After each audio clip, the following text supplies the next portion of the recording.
Hello students, how you all doing? I hope you all are safe and healthy, and I know I took too long to upload this video, but it is all going to be worth it, I promise.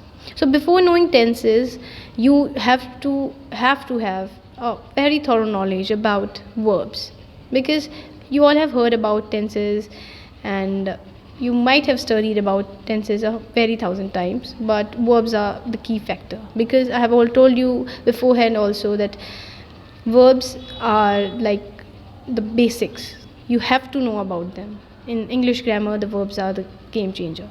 So what actually a verb is?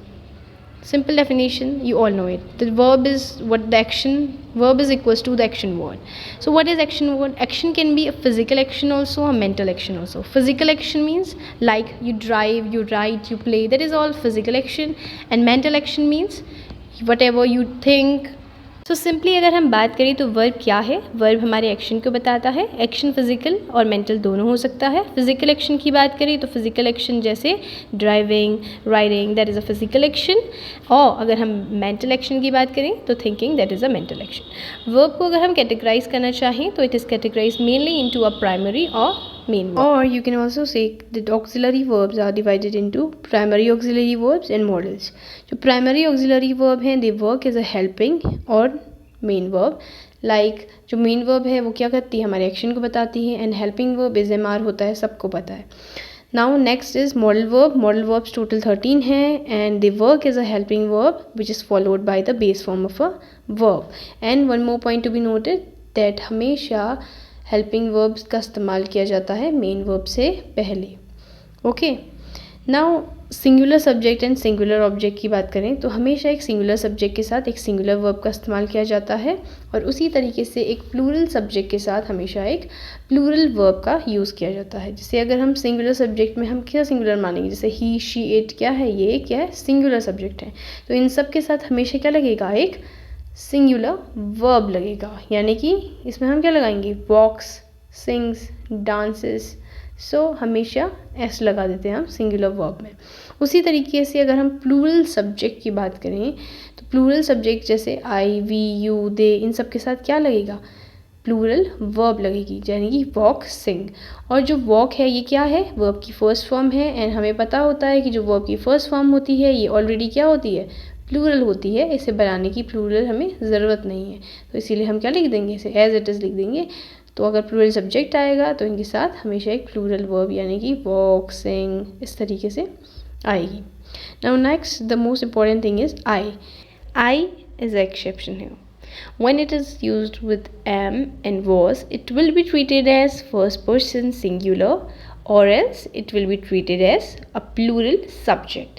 And with plural subject, I have told you many times that with plural subject we have to use plural verb. With singular we will use singular verb. I have given you some examples here, so you can just have a look on them. Now simple present tense. Habits, routine, repeated actions को बताने के लिए simple present tense का इस्तेमाल किया जाता है.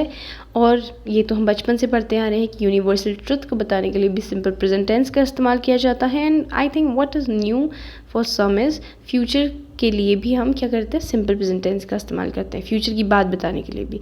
अब फ्यूचर के किस तरह के एक्शंस यानी फिक्स्ड एक्शंस को बताने के लिए सिंपल प्रेजेंट टेंस का इस्तेमाल किया जाता है. I don't have to tell the structure. Verb का फर्स्ट फॉर्म एस और यस इसके साथ इस्तेमाल करते हैं. अब क्या है, यहाँ पे मैंने कुछ सेंटेंसेस लिखी हैं, जैसे my mother my mother goes to temple every day. इसमें हैबिट की बात कर रहे हैं तो सिंपली हम क्या यूज़ करेंगे? सिंपल प्रेजेंट टेंस, क्योंकि हमें इसमें हैबिट का पता चल रहा है. तो गोज़ कैसे आया यहाँ पे? क्योंकि हमने क्या किया? वर्ब का फर्स्ट फॉर्म एस और ई एस का इस्तेमाल किया, यानी कि गो, ई एस का इस्तेमाल किया. आई गेट अप अर्ली, तो इसमें आई क्या था? एक प्लूरल सब्जेक्ट था, तो इसके साथ क्या यूज़ करेंगे? हम एक प्लूरल वर्ब यूज़ करेंगे. ओके, तो हमेशा याद रखिएगा कि प्लूरल सब्जेक्ट के साथ प्लूरल वर्ब यूज़ करनी है और सिंगुलर सब्जेक्ट के साथ सिंगुलर वर्ब यूज़ करनी है जब भी हम किसकी बात करें? सिंपल प्रेजेंट टेंस की बात करें. अब एक और चीज़ है, कुछ यहाँ पे हमने वर्ड लिखे हैं जो क्या बताते हैं? रिपीटेड एक्शंस को बताते हैं. किसमें? सिंपल प्रेजेंट टेंस में. तो आप इन सबको अगर आपको इनमें से कुछ वर्ड दिखे तो आपको समझ जाना है कि इसमें हैबिट की बात करी है, यानी कि सिंपल प्रेजेंट टेंस की बात करी गई है. तो हमें क्या यूज़ करना है उसका फॉर्मेट. लाइक एग्जाम्पल है एक, he is going every day is use here. Now you know the drill. He एक सिंगुलर सब्जेक्ट है, इसके साथ सिंगुलर वर्ब यूज़ करेंगे, तो इज़ ING तो आएगा नहीं, तो गोज़ का इस्तेमाल किया गया है. सेकेंड क्वेश्चन आपके लिए है, आप करिएगा, बहुत ईजी है. आप मुझे बताइए सही है गलत. ठीक है, इसमें हार्डली का यूज़ किया गया है, तो अब आप समझ जाइए कि ये सही है या गलत है, किस तरीके से हमें यूज़ करना था इसको. Now one more thing is always. ये ऑलवेज़ भी बहुत ज़्यादा इंपॉर्टेंट है, क्योंकि ऑलवेज़ का क्या है, दो यूज़ है, एक बार हैबिट के लिए और एक बार इरिटेशन के लिए ऑलवेज़ का यूज़ किया जाता है. जब ऑलवेज़ हैबिट की बात करेंगे हम, तो क्या होगा, सिंपल प्रेजेंट टेंस होगा, the format is here.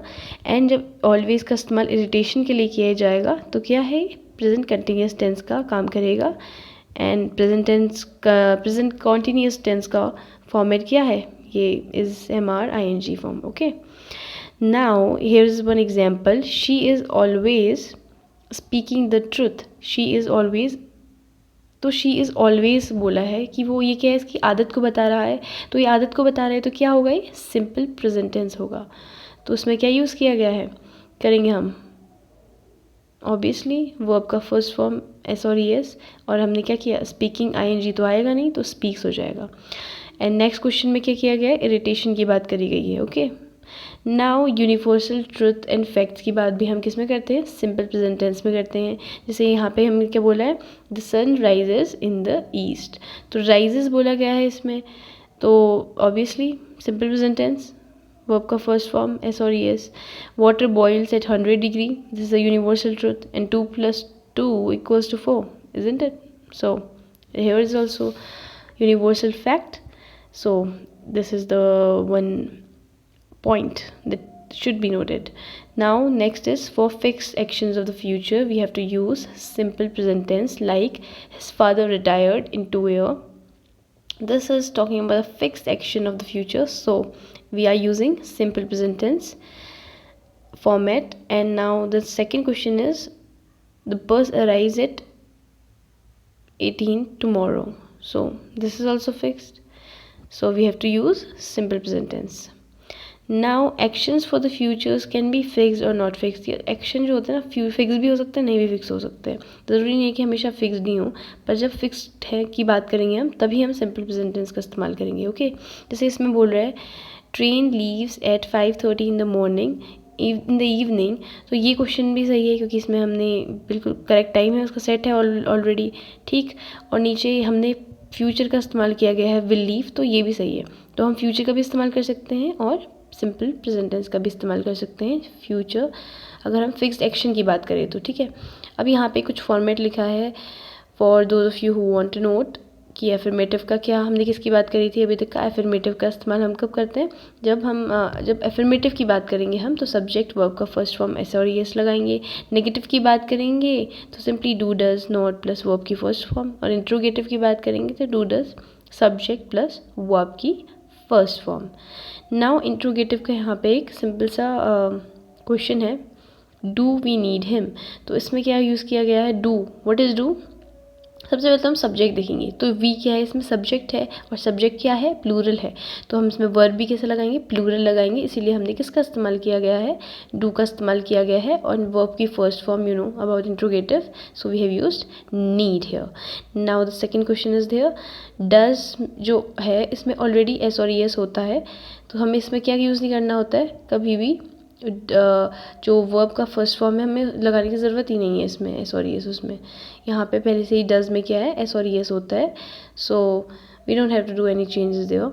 Negative sentences यहाँ पे मैंने लिखा है, we do not need him एक सेंटेंस है, तो इसमें क्या है, ये तो do not need him, this is a simple sentence, ये तो ईजी है. प्लूरल सब्जेक्ट प्लूरल वर्ब, और अगर सिंगुलर सब्जेक्ट होगा तो सिंगुलर वर्ब. डज सिंगुलर है तो उसके साथ सिंगुलर वर्ब. ठीक, अब सिंपल पास्ट टेंस की अगर हम बात करें, तो सिंपल पास्ट टेंस का क्या फॉर्मेट है, सब्जेक्ट प्लस वर्ब की सेकंड फॉर्म. इसका इस्तेमाल किया जाता है जो एक्शंस फिनिश्ड हो चुके हैं या पूरे हो चुके हैं पास्ट में, उनके लिए हम इस्तेमाल करते हैं किसका, सिंपल पास्ट टेंस का. जैसे she bought a car 2 weeks ago, तो ये हो चुका है ना, तो हम इसमें क्या करेंगे, वर्ब की सेकंड फॉर्म यूज़ करेंगे. इसीलिए क्या किया हमने, buy, bought, you know the second form is bought. Now high time, it is about time अगर आपको दिखते हैं और इनके बाद सब्जेक्ट दिखेगा तो आपको हमेशा वर्ब की सेकेंड फॉर्म का इस्तेमाल करना है। इसका मतलब क्या है कि अब यही सही समय है। इनका इस्तेमाल किया जाता है जब हमें थोड़ी सी किसी चीज़ में लेट हो रही होती है और अब उस चीज़ को हमें करना ही करना है। जैसे कि it is high time I go to bed, तो इसका क्या हो जाएगा, वेंट टू बेड। क्यों? क्योंकि ये बोल रहा है कि अब सही समय आ गया है, आपको बिस्तर में सो जाना चाहिए। ठीक, यानी कि अगर आपने कभी ज़्यादा पढ़ लिया हो या फिर फ़ोन में कुछ ज़्यादा आप लग गए हो और बहुत टाइम चले गया है आपका, तो अब आपको क्या फ़ील होगा कि हाँ अब तो मुझे ये करना चाहिए, सो जाना चाहिए। तो इसके लिए भी हम क्या करेंगे, जब हमें मतलब थोड़ी सी देर होती है और अब वो चीज़ हमें करनी ही करनी है, तो हम किस चीज़ का इस्तेमाल करते हैं, सिंपल पास्ट टेंस का इस्तेमाल करते हैं, यानी वर्ब का सेकेंड फॉर्म का इस्तेमाल करते हैं। एंड शुड का सेंस करता है, ये याद रखिएगा, यानी कि एडवाइस है कि आपको वो चीज़ कर लेनी चाहिए। And this is one homework for you. Now use to है, यूज़ टू का इस्तेमाल हम दो तरीके से करते हैं, जब हम पास्ट की हैबिट्स की बात करते हैं और प्रेजेंट की हैबिट की बात करते हैं। जब पास्ट की हैबिट की बात करते हैं तो यूज़ टू प्लस वर्ब की फर्स्ट फॉर्म, प्रेजेंट की हैबिट की बात करें तो बी यूज़ टू वर्ब की फर्स्ट फॉर्म आईएनजी का इस्तेमाल करते हैं। जैसे कि आई यूज़ टू एक्सरसाइज, मतलब मैं एक्सरसाइज किया करती थी। ये क्या है, कोई हैबिट की बात कर रहे हैं, पास्ट की हैबिट की बात कर रहे हैं कि किया करती थी, तो हम वर्ब की फर्स्ट फॉर्म का इस्तेमाल करते हैं। प्रेजेंट की बात करें तो बी यूज़ टू वर्ब की ING form.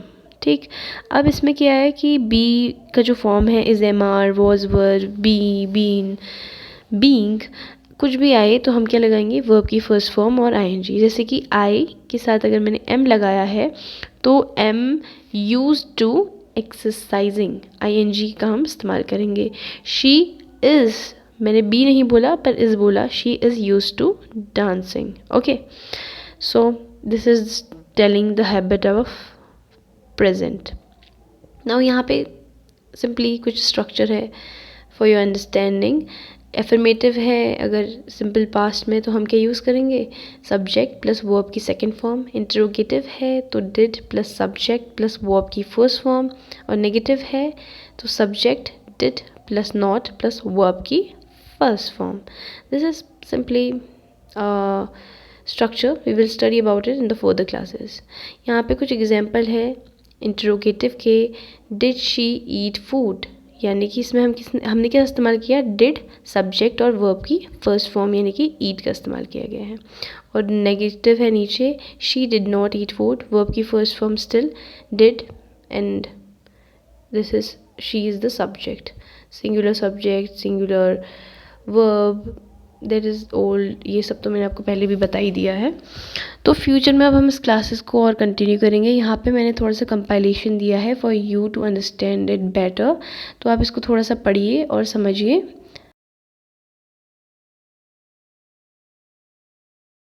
Later on class में पढ़ेंगे and I hope this is going to help you. This is just a revision and आपने क्लास ली होगी अच्छे से, उम्मीद है मुझे। और कुछ भी अगर डाउट हो, प्रॉब्लम हो, तो आप प्लीज़ कमेंट कर सकते हैं।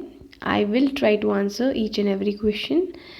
And here are few time expressions of simple past tense.